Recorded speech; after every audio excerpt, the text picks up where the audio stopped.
Hi guys. Amin. Hi mommy, I love you. Pagbabalik. Ang pagbabalik ng asawa ko na si Christine.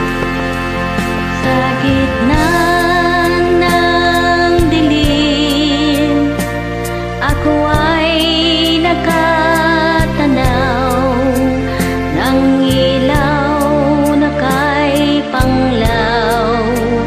Halos di ko makita.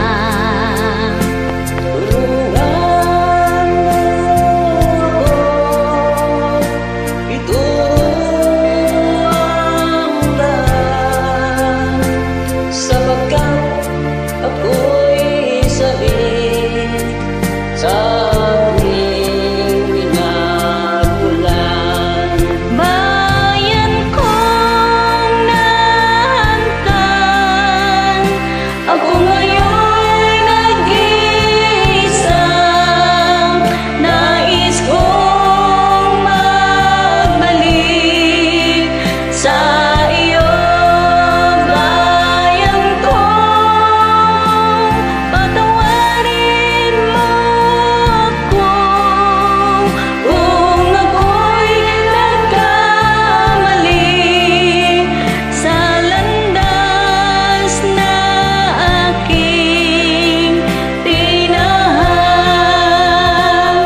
Yaba. Also, I love you, mommy. I miss you so much.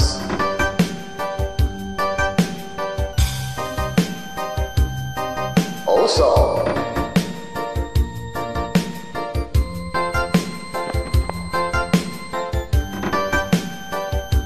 Isip mo'y unti-unting nawawalang nalilito. Ang tulad mo'y parang usok, unti-unting naglalaho. ang hiling ko lang sa'yo, nakaraan ay tanggapin, at ngayon'y harapin, ang bukas mo'y darating pa.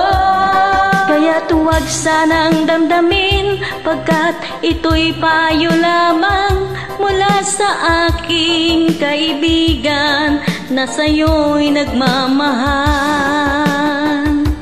Huwag mong sayangin ang panahon, pagkat ito'y may hangganan. Buksan mo ang pintuan, kasama ng iyong puso. Tinangay na ng hangin ang masamang panaginip, kaya't bigyan mo ng puwang ang puso mong nalulumbay. Yeba, mami, masdan mo ang puso ko.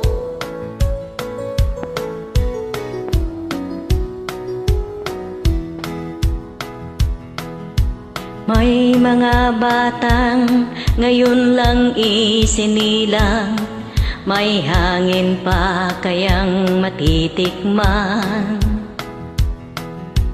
May mga puno pa kaya silang aakyatin, may mga ilog pa kayang lalanguyan. Bakit di natin pag-isipan ang mangyayari sa ating kapaligiran? Hindi na masama ang pagmulat kung hindi makakasira ng kalikasan. Darating ang panahon, mga ibong gala ay wala nang madadapuan. Masdan mo ang mga puno, dati ay kay tatag, ngayon namamatay dahil sa ating kalokohan.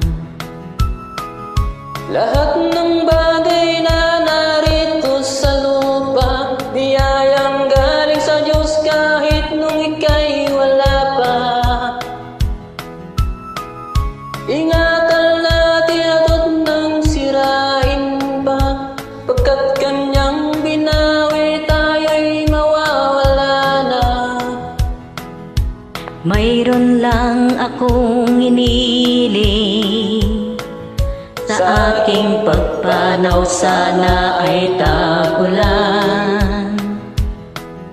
Gitara ko ay aking dadalhin, upang sa ulap na lang tayo magkantahan.